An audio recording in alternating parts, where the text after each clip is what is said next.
Ngayon, tuloy-tuloy po tayo sa ating skywalk. Ito na yung pinaka-skywalk nila. Yung tower na aakyatin natin. So, sama-sama tayong aakyat dyan. Medyo mataas din. Yung paikot niyan eh. Pinahaba niya yung distance. Pero mataas na rin to. Mag-a-approximate ako. Siguro this is mga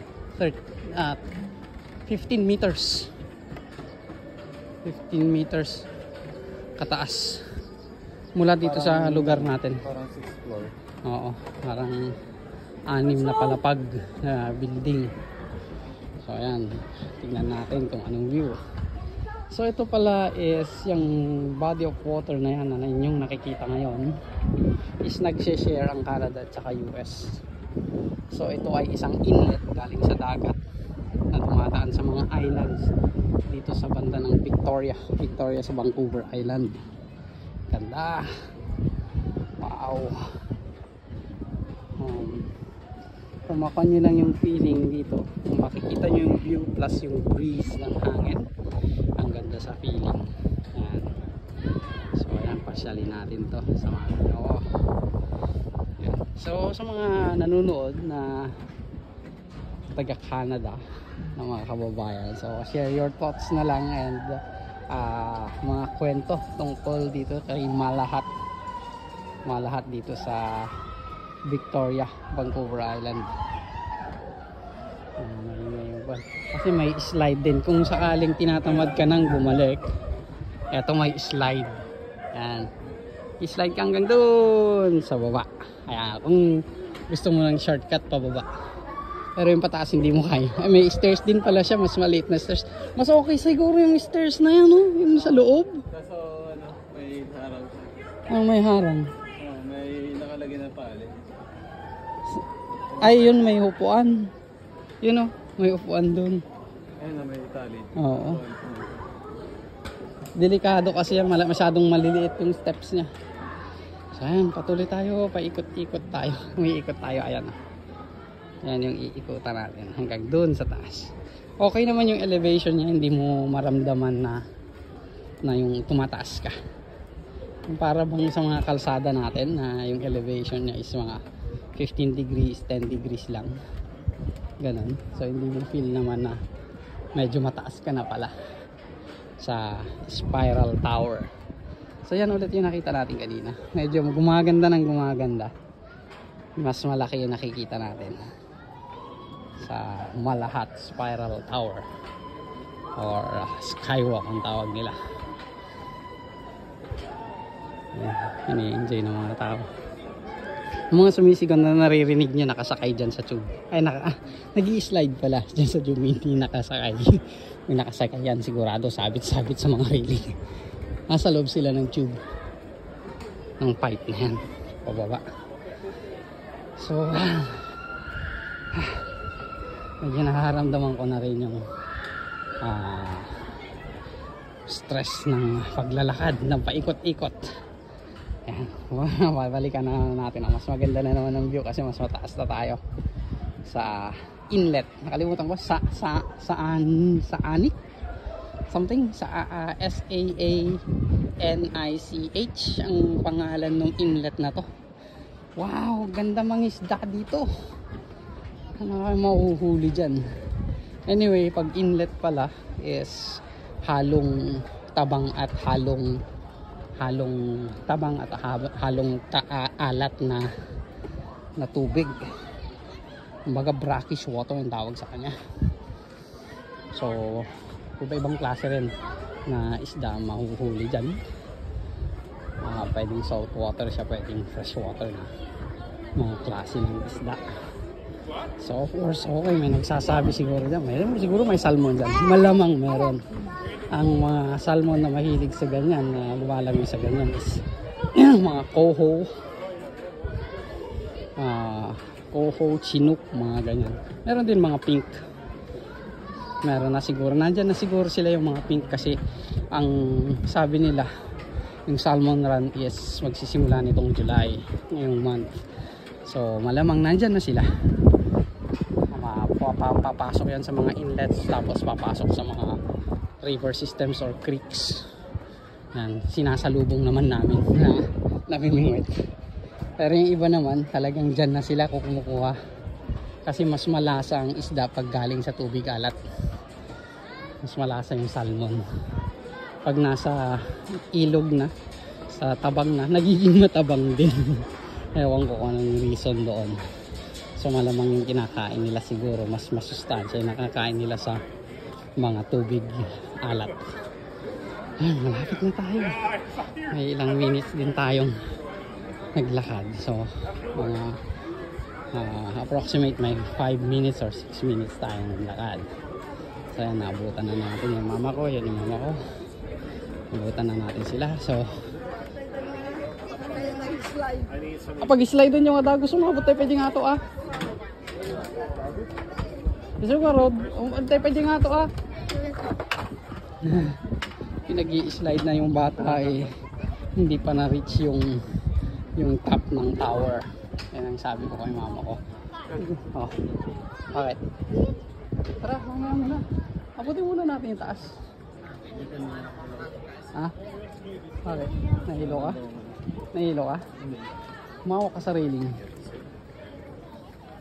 Wrong way pala tayo. Hindi tayo.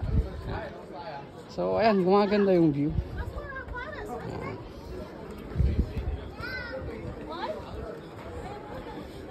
Pag medyo nakakangkay, hawak mo sa railing para ma-relax. Ganda nun ah. Ayan. Tapos habang naglalakad tayo, pag tumingin ako sa taas, may nakita akong mga agila, mga gold, ano? Pangalan na nito yung sa US, yung tatak ng US. Bald Eagle. Ayun, nasa malayo. Hindi makita sa camera. Pero kanina habang naglalakad tayo sa skywalk na yon, may nakita kaming dalawa. Yung isa may dala-dala pang pagkain sa kanyang beak. Kaya malamang mayroon silang nest doon sa may park na yun. So, tsaga-tsagain na lang natin. Malapit na tayo. Ayan o. Yan na yung topmost ng tower. Exciting, no? Malapit na tayo. Konting tsaga na lang. Konting walking na lang. So, ayan. Ganda ng view dito sa taas. Meron tayong bird's eye view. Huwag kang titingin doon. Yung kahoy, yan, tignan mo. Ayan, may kwan si Kuya Blade, may vertigo. Kaya medyo kwan sa, kumbaga parang nahihilo pag medyo mataas na lugar. Eh tayo, wala tayong ganun, kaya parang okay lang sa akin. So ito yung inlet, tinatawag ko. Kitang-kita na yung inlet. So yun yung mga islands. Tapos palabas yan ng either Pacific or Atlantic Ocean. US. Oh. Ayun, sa kabilang dulo niyan is yung US. So malapit din tayo sa 99 parallel. Yung border ng US at saka Canada. So doon sa kabila, doon is USA. Wait, maybe I take this. Ganun kalapit, pati ako parang nahihilo na rin. Is that the adventure net? Ayun. Ayun pala siya, akala ko padaan ko siya. Parang nahihilo na rin ako, Blaine, ha? May safety netting na dito kasi mataas na itong lugar natin. Silipin natin mamaya pagdating natin dyan sa taas. Ayan, malapit na kami sa taas. Yay! Parang wala akong nakikita bumababa. Meron sa lubong tayo. Ay, doon sila bumababa siguro sa gitna. Ay, may tali din. Ay, may mga bumababa na. So, ayan. Malapit na tayo. Konting steps na lang. Ayan. Nandito na rin. Naabutan natin sila kuya. Kuya ko. So, magkano yung entrance kaya dito? 30 per head? $35. Oo, ayun. $30. $30 ang per head dito sa Malahat Tower. Ayun, finally naging patag. So ayan, yung ate ko, ito yung kuya ko, yung hipag ko. Ayan, so ayan. Yan yung inlet, Sonic inlet. Yan yung pakasabi. So ito yung mga nakikita pala natin. Yan. So we have Galiano Island, Salt Spring Island, Main Island, Saturna Island, and then Pender Island. So yan yung mga nakikita natin dito from the tower. Ang dami, iba-ibang lahi yung mga nandito. Paramihan is puti. Siyempre na, meron din tayo mga Christians na. So, ikutin natin ito. Ikutin natin. Ikot. So, ito yung nakakata. At dito ka dapat, Blaine. Nakakatakot. Parang mapupunit. Dito tayo sa parang net.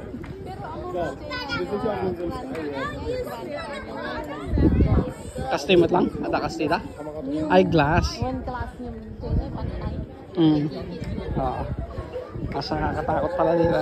Nakikita nyo ba yan sa baba? Ewan ko may net tapos yun, yung babagsak ka mo sa alin na punit to. Diretso ka doon sa baba. Yan. So, sarap maglakad-lakad, nagbabounce-bounce ka. Para kang malalaglag. Pero parang lang kasi matibay yan, sigurado tested yan ng mga ating mga engineers na gumawa yan. So yan yung ating islands. Yung mga nabanggit kong island kanina. So ganyan tayo kataas naman from the base ng tower. Yan. Medyo yan yung mga puno, matatangkad na puno yan Yan. So tapos yan na yung inlet ulit. May nag-boat doon sa banda roon. Zoom natin. Hindi ka kasi hanggang 5x lang yung aking camera, kaya yan, hanggang dyan lang tayo. Yan yung boat natin. Cross ng river. Adad dyan nakatugan naman ng lando. Ay manang Rosal. Tating nga dyan.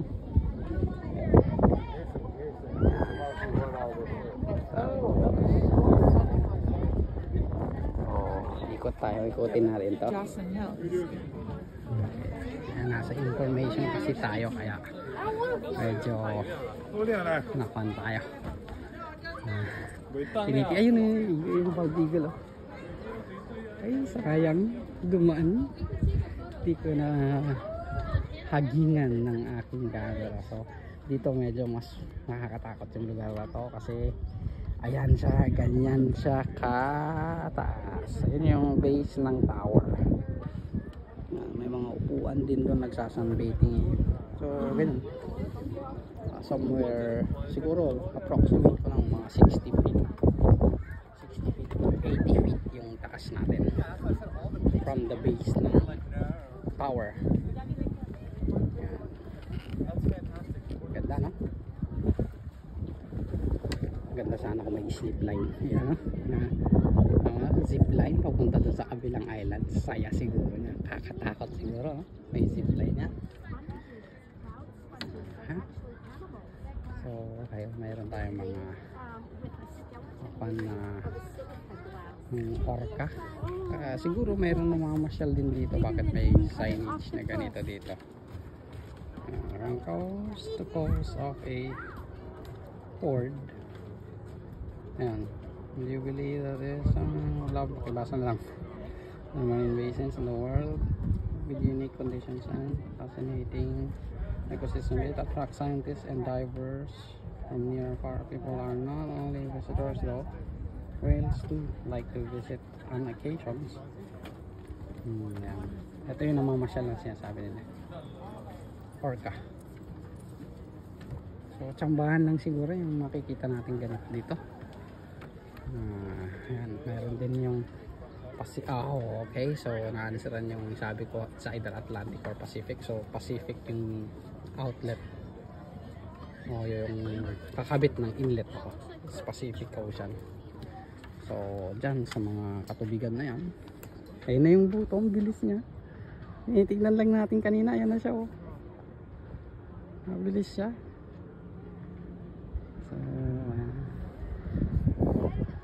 So matuloy ako doon sa sinasabi ko na makukuha yung isda dyan. Siguro yan, mga tubig alat na mga isda ang makukuha dyan, mga rock cod, mga cod, yan. Kasi may picture pa tayo ng octopus. Ayan na may ibon. Yung eagle. Ano na siya? Layo na niya. Ayan. Eagle. Ganda, no? Yung si eagle. Okay. Ganda ng flight ng ating eagle. So, mabalik tayo. Ikot tayo sa ating tower. Then meron din tayong eagle na kahoy doon. Kakatuwa, no? Katitingin lang natin sa live na eagle. Ngayon naman meron tayong kahoy na eagle doon. So gawa sa driftwood yung eagle. Impossible Malahat Highway. Oh, ito yung nung unang-una. So nung ginagawa pa lang yung Malahat Highway. Tuloy-tuloy tayo. Ano na siya? Ayun, eagle. Ganda, no? Ayos yung pagkaayos ng mga driftwood. Napaka-creative ng gumawa. Pwede natin... Saka, maghintay ka sa slide? Ayan, si Blade. Sige, sige. Tuloy-tuloy tayo. Patapusin na muna natin yung picture. Ayan, saan tayo dumadaan. So again, sa mga kaka-tune up, kasi may 15 minutes na yung haba ng ating Malahat Tower, nasa pan tayo. Ayan, tinitira nila yun, yung eagle. Yung mga shutters nila, bilis. So ayan, sa mga ka-tune in pala, nasa Malahat tayo. Malahat sa somewhere sa Victoria area sa Vancouver Island. Kalapit din ito yung Langford. Malapit din dito. So ayan, nagkukuha nila yung kanang eagle. Ayun, hindi ko alam kung nakukuha ko sa camera. Mag-zoom in tayo para makita yung kinukuhaan. Halos lahat ng mga cameras doon, yung mga yan nakatutok doon sa eagle na yan. Hindi ko siya makita. Never mind, may nakita naman na tayo kanina. So yun ang kuha natin sa Malahat Tower. Okay, so baba na siguro tayo. So update na lang ulit ako mamaya. Ayun, update tayo sa Malahat Tower. So doon tayo galing. Tapos siyempre kanina alam ko, naramdaman ko sa inyo, subukan mo yung pipe na pababa. So ito, susubukan natin. Si Kuya Blaine, kasama ko. Yan yung, malapit na tayo sa may pangalan yan, yung tube na pababa hanggang doon. So hindi ko alam kung ilang seconds yan. Ayaw, matras. Matras. Natakot. So, yan. Malapit na tayo. Si Kuya Blaine na isusunod. Subukan natin videohan yung pababa. Tingnan natin kung ano itsura. Handa na natin sa ating sarili. So mga claustrophobic, tama ba sabi ko? May takot sa maliliit na lugar. Tsaka medyo madilim. Sumakay tayo dito. Naririnig sa background yung mga nagsasalita. Hanging out with Papa during the summer. Yeah, you can sit down. I'll just tell you when he's off here. Just hold it sit there. Straight back. He's stuck. No, I'll make it to the bottom. How many seconds is You're it? good to go whenever you're ready. How many Like 10 seconds? seconds. That's it. Oh, okay. 10 seconds would be long. No, it's short. It's good. Go for it whenever you're ready. You can scoop for it. You can use the top of the slide there just to get over the edge. Okay, man. Go for it. There's no monsters inside? No monsters. Just kidding. Okay. So, ride it like this. Put in like that. Okay, ayan. Set up na tayo. So, I'll tell you when he's off this one. okay. So, sasakay tayo. Oh, you got a competition going. Ayan, sa tube na tayo. Exciting na. All right. Okay. Whenever you're ready. I'm ready. Let's go. Whoa. bilis. Oh, nanginginig ako. Woohoo!